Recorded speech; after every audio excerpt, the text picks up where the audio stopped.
I'm home. Memories are made of this.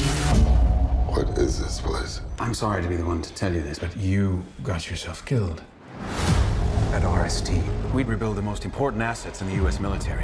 Hey guys, welcome back. This is episode 22 of The Valiant Verdict. My name is Josh. And I'm Shawn. And tonight we'll be doing Bloodshot. We chose this movie because there's a lot of movies that have went from theaters to on demand early. Bloodshot being one of them. We might review another one in the future in an upcoming episode as well. So we'll start with this one. This is based on the Valiant Comics comic property of the same name. Yep. And it's supposed to be intended to be the first in a cinematic universe based on Valiant Comic characters. Well, I sure hope they realize what they're going up against when it comes to making a comic universe movie series. But, I mean, how you feel about this after seeing a Bloodshot? Because, I mean, honestly, after Bloodshot, I could use a shot. Well, that's just crazy. May not have liquor, but it got some claws. So, crack White one claws. open and let's talk a little bit Hard seltzer. about Bloodshot. All right, let's test out this hard seltzer. Let's see. Cheers to everyone out there doing the same. Not bad. Not bad. So, right. yeah, we're going to do Bloodshot. Yes.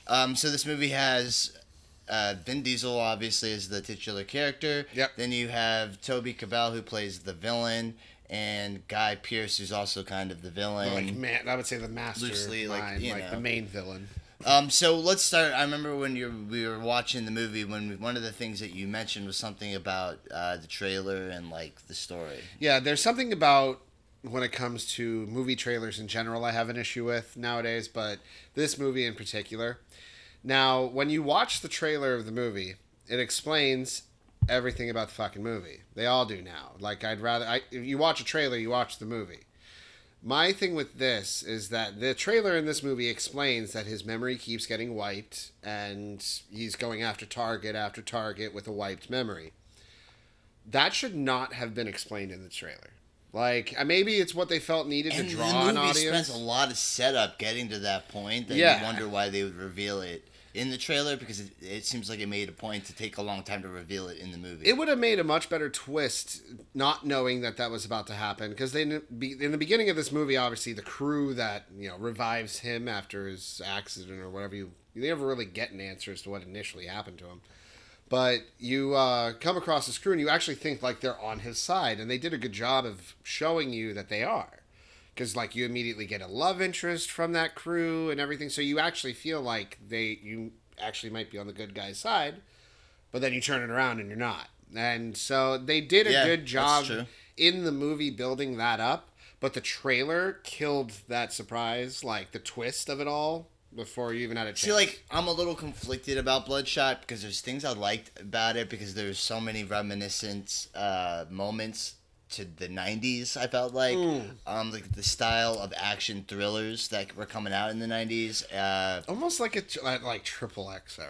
Like, yeah, and like it even with Blumhouse, they recently came out with a film called Upgrade that was even similar in the style of like action scenes that they used similar like in nanotechnology to have like these crazy like robotic fights. I thought it was better done in that movie, to be honest. But Bloodshot was an earnest attempt at it, and it almost, like I said, kind of captured that 90s vibe that like of a movie that came out in that time, like those type of thrillers. Not even thrillers. What would you call it? Like an action flick, like an action movie, yeah. Because what it is, but it's also like a revenge movie too. Like it is, and I'm a sucker for revenge movies, but. When it comes to this, like, yeah, a lot of the action scenes, things like that felt like very late 90s, early 2000s-ish. And I don't know if it's because I'm looking at Vin Diesel during it or if it's just, that's just the way they shot it. Very fast cut, but it's also a PG-13 movie, so they can't show you, like, all the violence. Even though for a PG-13 movie, and they had a nice scapegoat with it, with the whole nanotechnology thing, you had some nice shots of, like, at one point his face gets blown off. And, like, you seeing it, like, go in slow-mo and then reconstruct and stuff. So, like, there are cool things like that. It had some good moments as far as action-wise, because I definitely want to... I think the way that the movie starts, every basic movie structure has 3 acts. Yeah. This one's first act blurs really strangely into its second act. Yeah. And I think that's where my problems come in with the movie, is that some of the pacing at times, it's like I said, especially between the first and second act, the way they try to blur. You know, most movies that are good will seamlessly transition. Yeah. This one has kind of a tough time removing itself from the first act and going into the second. Now Did you get that feeling too? No, I didn't really necessarily get that feeling. I got the feeling that it tricked you into thinking that you were already in the second act. And then all of a sudden something happens, and then you realize... Yeah, it kind of provides you, like, you know, a bogus origin story that goes on a very long while until any sort of... resolution comes from like what that actually was in the film, which he mentioned about the trailer kind of giving away the twist. Yes. He's just reliving memories that were implanted in his brain. So Yeah, the first so act just everything- really is a memory, and it goes on for a long time, and you're like, okay, that's the origin, kind of. It's a little clever the way it's done, but again, you know. Well, one thing also I'd like to point out, in the very beginning of this movie, when you're seeing the memory that I guess you don't realize it is one. Like, even I thought at first, I'm like, this is shot very, like you even brought 90s. Like, it felt very like an old school romance, love, walking on the pier. Like, I was like, how kind of more cliche can you get with this? But then you realize it's an implanted memory, and that's why everything looked so odd in the beginning. Like, the lighting was weird and things. So, like, even I felt like the very beginning of the movie was a completely different tone from the rest of it, but it's because you find out it's just a memory. It's like in his head. Yeah. So I liked that. How part. did you That's like part of the Guy twist, Pearce as the villain? Well, I like Guy Pearce in pretty much everything I've seen him in. So I thought he did great. I actually like him. He couldn't save Iron Man 3 for me, but I thought he did a good job in it. So it's like, but everything I've seen him in, I liked. I liked him in this. He's just a straight solid villain in anything that I've ever seen him in as bad guy. So. And I liked like one thing I noticed in this movie is that they got a lot of American actors doing British accents. And Toby Cabell, he plays like a villain that obviously he's putting on a British accent. Yeah. Sometimes a little goofy sounding. But I do like the way that his character had that scene and the sequence in the beginning. Again, kind of setting up the origin story of Bloodshot, but which was just a memory later on. But when he's being interrogated and he's listening to Talking Heads, Psycho Killer.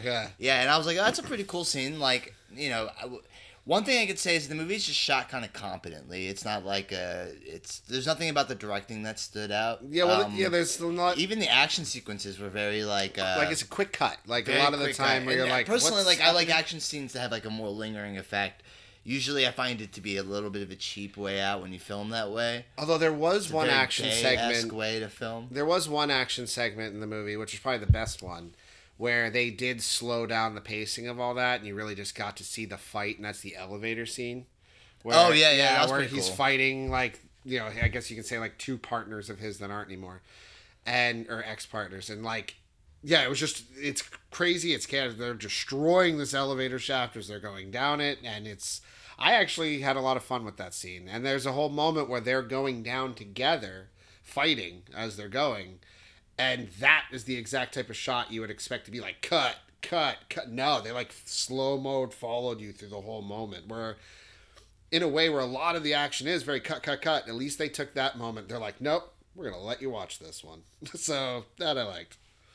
Yeah, I would agree with you. I think the other thing about this movie was that it took a lot of I don't know, like, okay, I think it tried to set the stone the way that like a lot of first films do.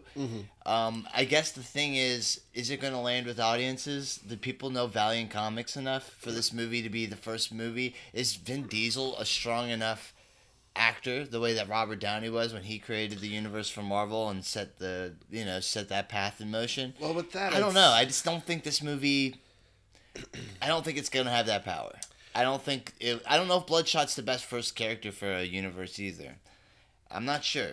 I don't know. I'm a little conflicted about it. I mean, it's hard to say. I mean, you actually pose a good question. Like, is this strong enough to Would go this ahead and movie hold start up a lot universe? more if it came out when Pitch Black was coming out, or Chronicles of Riddick, or like even the first Triple X when Vin Diesel was at the height of his stardom? Would it have been considered like one of his good movies then? Probably.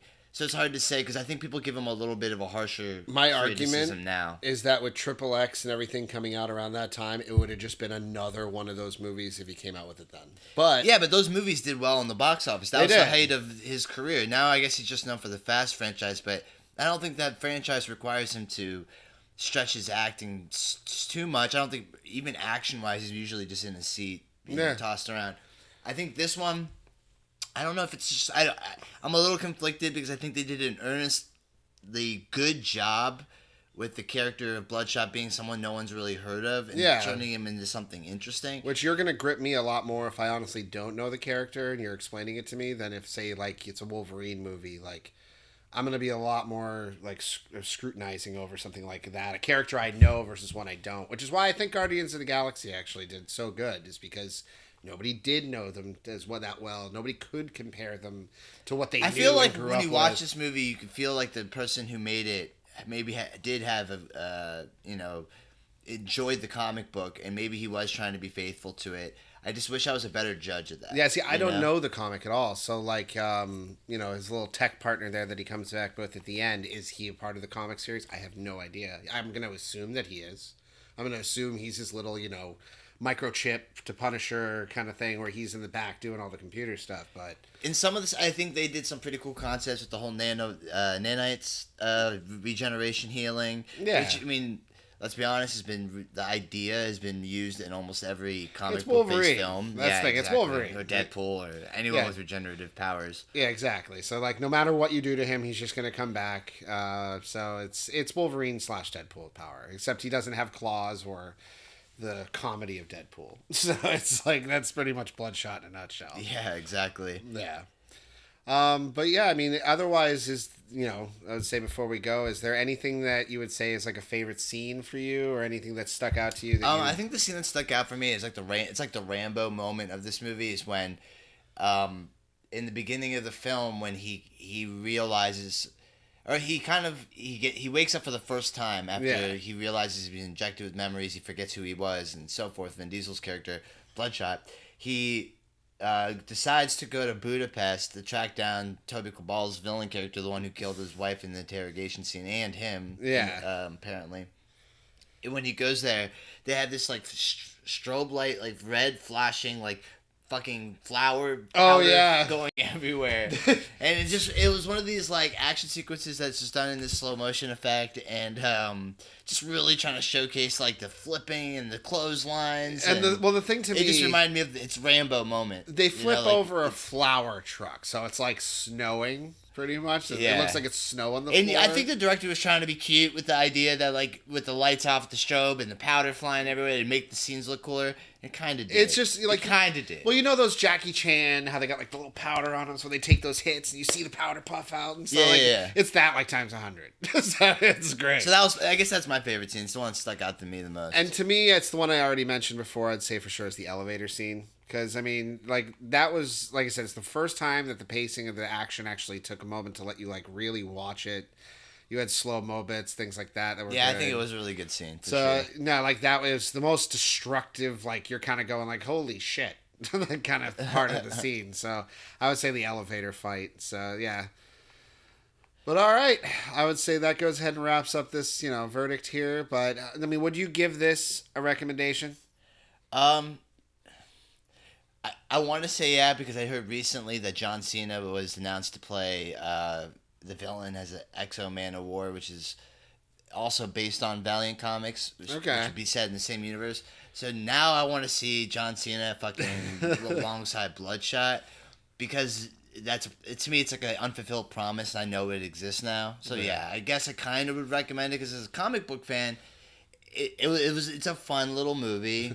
So I can't talk too bad about it. The bad things I can say about it is just like, it's not going to land with everyone, because if you don't know about this character, if If you don't like Vin Diesel enough in his like really goofy, over the top action roles, it may not be for you. Yeah. For me, it kind of checked all the boxes I expected from this movie based on the trailer. No, which is very good point. I mean, so actually, since you brought up Cena, so you think when the Fiend took Cena out, that he disappeared in the ring there? He disappeared into the Valiant universe. I have a feeling he disappeared into a fucking bed of money because now he's going to be in this movie coming out, the X-O Manowar and Suicide Squad. Yeah, and on Suicide Squad. But no, I actually do.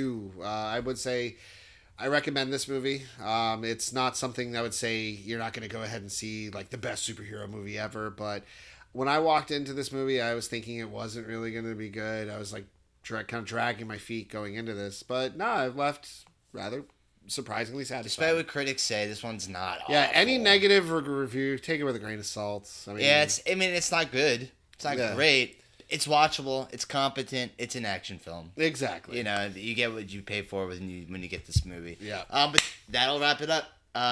Thank you for watching, guys. Like, comment, share, and subscribe, and leave a comment down below for anything you may want to see us review.